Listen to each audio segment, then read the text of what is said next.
bi ñu ci ànd ak Aziz Ndiaye spécialiste information éducation et communication ci ONG 3D ñu ngi lay nuyu di la ziar di la dalal jàmm monsieur Ndiaye. maa lay nuyu soxna Naata di ziar ñoo fekk ñëpp di leen remercier ci invitation bi. merci à vous d'être venu alors tey dañoo bëgg a taxaw ci jamono ji gis nañu Sénégal am na ay jàngoro yu fi nekk moo xam fièvre vallée du Rift moo xam mpox moo xam dengue. bu ñuy xool sax ci bulletin bu mujj bi 331 cas la ñuy wax ci fièvre vallée du Rift bi 28 décès. bu dee mpox bi moom 7 cas la ak 2 cas probable waaye foofu amul kenn ku ñàkk bakkanam laaj bi mooy gis nañu ni ministre de la santé xañ na ba mu ci defee benn conférence de presse yàggul pour xañ na communiquer ci davantage ndax da nga jàpp ni peut-être ni ñu communiquer dafa xaw a yéex wala dafa am lu manqué wala ni ñu defee ni moom moo gën xañ na peut-être pour ne pas alarmer la population wala. waaw maa ngi lay gërëm soxna Naata ci question bi dama lay ñaan nga permettre ma un peu ma def un rappel. donc par rapport aux différentes maladies yi nga xamante ne aux épidémies yi nga xamante ne ñu ngi leen di ràññee fii Sénégal. depuis 2020. ñu mel ni Covid bu ñu fi duggee également donc gis nañ dégâts yi nga xamante ne jot na ko fi def. et récemment depuis le mois de septembre donc gis nañ fièvre de la vallée du Rift également donc dégâts yi nga xamante ne moom koy def. donc comme ni nga ko waxee 331 cas. dont 28 décès. donc on peut dire que ne feebar bii nii moo ngi law moo ngi dem. au début sur une région maintenant on se retrouve avec 7 régions qui ont été touchées. Ouais. donc pour cela donc on peut dire que la communication donc am na fu mu sooxee am na fu mu sooxee. donc loolu moo ñu fi andi tey jii ñu waxtaanee ko li ñu ci mën a jàpp ci communication boobu noonu. gis nañ ne gouvernement bi d'habitude dafay réactif c'est-à-dire c'est une communication de proactif. dañuy bàyyi ba rumeur yi law ba pare. ñu doog a génn doog communiquer la preuve en est que maladie fièvre de la vallée du Rift bi muy génn mois de septembre man moo ma fekkoon sax Saint-Louis. mais quelque temps après la ñuy doog a gis le ministre muy doog a génn. bien vrai que def nañu ay efforts ils sont concertés teg nañu en place des comités waaye am na lu bëri loo xamante ne des na par rapport au message yi nga xamante ne war na egg ci cible yi pour ñu mën a changer de comportement. lu ci mel ni ñu war a def pour nit ñi changer comportement. fan la ñu waroon a gën a accès communication peut-être xamale nit ñi déjà jàngoro bi et puis du lu bees mesures yi et tout ça parce que avant gis nañu sax peut-être vétérinaires yi. comme ab zoonose la ñoom ñoo doon gën sax dafa mel ni. jiitu ci wàllu communication ci wàllu sensibilisation yi ci éleveurs yi par exemple. effectivement boo xoolee spécificité maladie bi moom mooy. dafay laal 3 secteurs. boo jëlee lu mel ni élevage santé ak environnement. donc ce qui veut dire que ne communication foofu war nañ ko gën a mën a yaatal. on a l'impression que sur le terrain au niveau opérationnel donc ministère de la santé rek li ñuy dégg yeneen secteurs yi dégguñu leen bu baax wala bu ñu leen di dégg tamit tuuti la. donc maladie bi certes moo ngi fi mais également il faudrait que message yi. ñu xool nan lañ koy adresser donc aux populations dañuy am un déphasage entre le message qui est donné ak ñi nga xamante ne ñoom ñoo koy recevoir boo jëlee Sénégal donc un pays boo xamante ne la majeure partie des populations sont des analphabètes ñuy jël ay supports wala ay affiches yoo xamante ne qui ont été produits par ñi nga xamante ne newuñ fi sax donc cela pose problème bu ñu jëlee également par rapport au canon gis nañ ne de plus en plus c'est un pays connecté mën nañ utiliser donc la prévention en ligne mais boobu ba léegi dégguñ leen ci ak yeneen aspect yoo xamante ne également au niveau communautaire la participation donc des acteurs reste toujours timide donc sur ce plan également je crois que ne mën nañ ko renforcer donc pour permettre également donc à ces populations ñu changer de comportement. mais ñuy gis ne lenn ci ay matuwaay yoo xamante ni ministère de la santé mi ngi ci addu à travers des spots yu mu def pour wax sénégalais comment est-ce qu'ils doivent faire pour donc éviter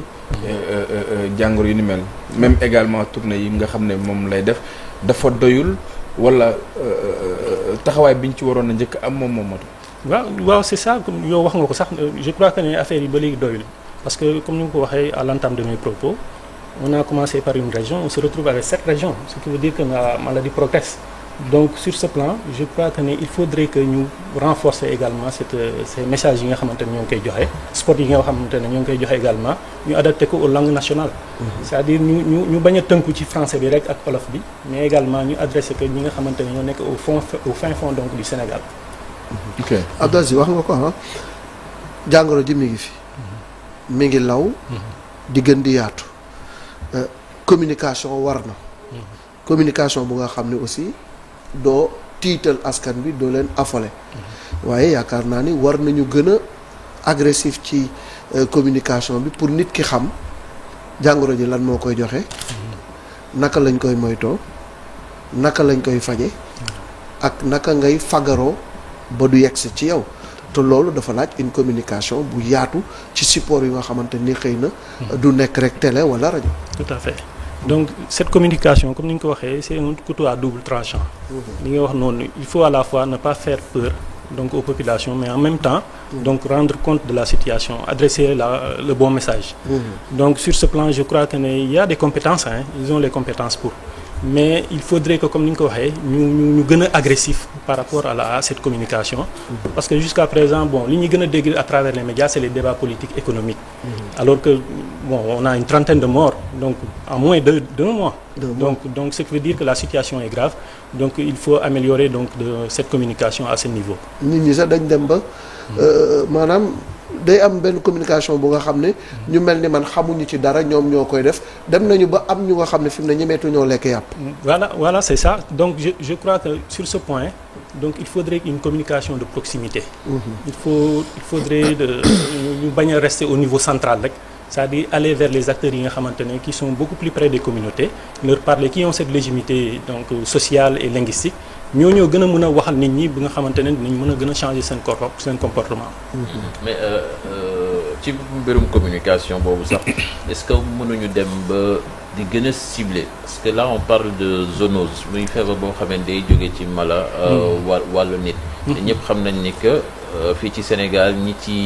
gën a yëngu ci mbirum sàmm jur ay alpulaar lañ est-ce que tamit waruñ dem di wax ak ñoom ci seeni làkk pour ñu gën a mën a comprendre feebar bi. tout à fait Cheikh boo xoolee bi ma lay wax nee naa la maladie bi nii c'est-à-dire déterminant yi newul rek sur le plan sanitaire donc on doit regarder par rapport donc au niveau environnemental donc animal également donc ñi nga xamante ne ñooy cibles primaires yi comme ni nga ko waxee maladie bi voie de transmission yi c'est-à-dire entre l'animal et l'homme la ak ñi nga xamante ne moom mooy moustique bi ak contact donc au niveau du sang ou bien des cellules yi nga xamante ne ñooy cellules animaux yi donc sur ce plan la cible primaire moom mooy ñi nga xamante ne ñoom ñooy gën a jege animaux yi def une communication boo xamante ne dinañ xam vraiment lan mooy feebar bi également les voies de transmission les modes également de prévention pour ñu gën a mën a fagaru balaa feebar di dugg fa. Alors vous l'avez rappelé tout à l'heure dundoon nañ fi lu mel ni Covid bi donc en principe ñu waroon nañoo am peut-être yenn mécanisme yi que ça soit alerte bi wala xaj na yi ñuy teg comme dispositif et tout ça pour mën a dékku ay jàngoro yu ni mel est-ce qu'on a appris de nos erreurs finalement. Bon suñu xoolee progression maladie bi on peut dire que ne cela reste il y a des limites quand même donc on avait des avancées avec la Covid. Nekk modèle boo xamante ne qui a été magnifié sax à travers donc la presse internationale mais buñ xoolee c'est-à-dire normalement on devait anticiper li nga xamante ne day xaw parce que ñoom tamit nekk nañ ci posture boo xamante ne ils avaient donc présager ça donc l'arrivée donc de certaines épidémies donc mais sur ce plan on n'a pas vu donc une réaction une anticipation donc par rapport donc à la riposte donc sur cette maladie et question Chérif s'il te plaît balaa ñuy continuer jàngat bi ak Aziz nga baal ñu tuuti rek on nous apprend que la police est dans les locaux de la radio Futur Média fële ca Médina ginnaaw interview bi Babacar Fall ak équipe bu RFM matin bi def sànq ak Madiambal Diagne on a Georges Déthié Diop au téléphone Georges Déthié Diop membre de RFM Matin Alaaji Malick ñu bàyyi la nga wax ak Georges Déthié Diop pour revenir sur cette actualité là. Georges ñi ngi lay nuyu Georges. maa ngi lay fay Alaaji Malick. waaw léegi la ñu jot xibaar bi que police dafa ñëw foofu ci RFM di wër Babacar Fall bi def interview ak Madiambal Diagne ndax loolu da nga koy dëggal situation bu foofu nan la tëddee. El Hadji Malick loolu moom la ñuy dëggal la ndax ils sont environ 5 à 6 personnes ñi nga xamante ne ñoo ñëw fii ci Futur Média ñëw nag bi ñëwee man ak Babacar on était dans le studio production doon enregistré une interview ak benn imam ba nga xamante ne moo fi ñëwoon parce que c'était d'ailleurs lui l'invité mais les circonstances ont fait que Madiambal Diagne lañ mujjee jël en entretien exclusif au niveau de la radio Futur Média léegi nag bi ñu ñëwee ils ont demandé Babacar en fait ñu ngi enregistré ñu ngi yegg ba au niveau du studio de pas au niveau du studio mais troisième di laajte Babacar Fall mi doon def sànq ak émission ak Madiambal Diagne d'ailleurs ils sont en civil parce que solo ñu tenu c'est des policiers en civil ñëw laajte ñu ne leen voilà ñëw Babacar mu ngi woon ci kaw Babacar bi mu wàcce aussi ñëw ci bureau ñoom jamono ji ils sont devant la porte du bureau de Babacar Fall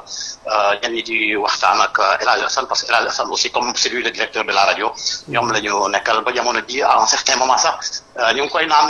bu ñu tëj bureau bi te bureau bi kenn soxlu koo tëj tax accès immeuble bi benn la kenn mënu fee génn ak lu ni mel ba jamono ji ils sont là devant la porte avec quelques personnels de la radio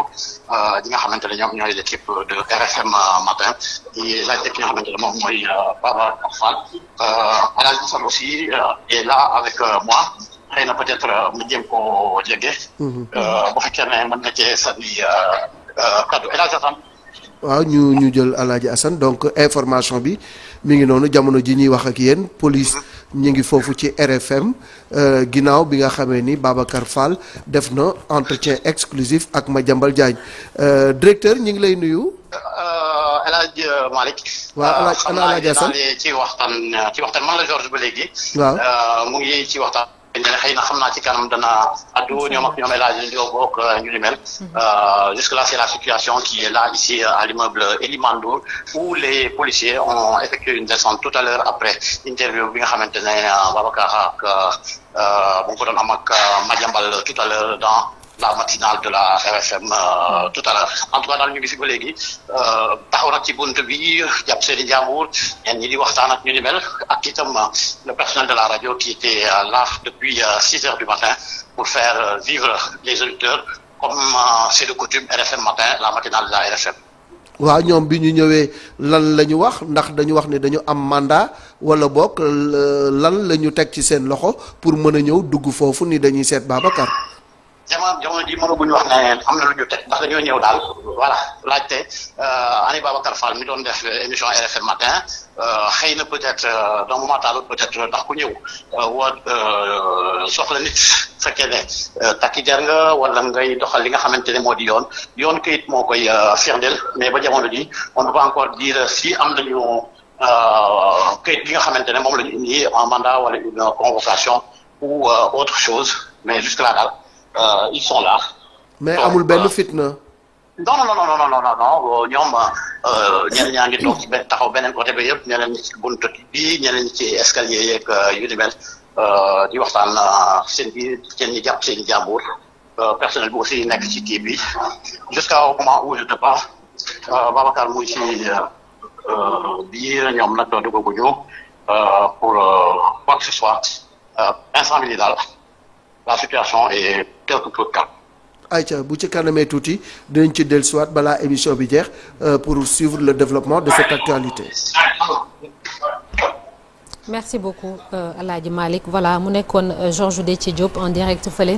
rue 15 angle Corniche rajo Futur Média fi mu nekk ginnaaw interview bi RFM matin amaloon ak Madiambal Diagne on va suivre cette affaire là ci kanam tuuti ginnaaw Maïmouna Ndour Faye mi ñu garde à vue démb ci guddi ba tey pour les mêmes raisons on suppose de toute façon dinañ ci dellu si waat ci kanam ñu wéy ba tey rek ci jàngat bi ak Aziz Ndiaye ñu fàttali leen ne spécialiste la information éducation et communication ci ONG 3D alors Aziz sànq ñu ngi doon dellu si waat ci épidémie yi fi amoon ak peut-être ndax jot nañoo jàngandi ci loolu ngir genre yu mel nii bu ñëwee ñu mën koo contenir parce que sànq yaa ngi koy wax dem na ba law ci lu toll ci 8 régions et ça pourrait être pire aussi. effectivement bon je crois que ne comme ni nga ko waxee jàngat bi tamit des na bu fekkee ne Covid 19 bi donc l'approche donc prônée par le Sénégal a été magnifiée donc à travers la presse internationale. gis nañ ni ñu wax ci Covid bi Sénégal ni ñu ko kiyee mais gis nañ ne avec la fièvre de la vallée du Rift ba léegi des na ñoo ngi gis ne maladie bi ba léegi moo ngi progressé et nit ñi je crois que ne tiré wuñ leçon yi nga xamante ne jotoon na am lors de la survenue également de cette épidémie. Cheikh sànq dafa mel am na loo waaw exactement du mu bëggoon rek ñu mu wax ñu peut-être yan mécanisme la ñu war a mën a teg. pour dabe lu ñu mel. waaw comme ni ma ko waxee rek la communication de proximité. il faudrait qu'il y ait une participation communautaire beaucoup plus accrue. ñu renforcer ko ñi nga xamante ne ñooy acteurs communautaires comme ni ma ko waxee ñoom ñoo am cette légitimité donc sociale. bàjjenu gox yeeg waa ASC yi chef de village yi chef de quartier yi ñu impliqué leen. même influenceurs yi nga xamante ne pratiquement également mun na nekk canal bu gaaw.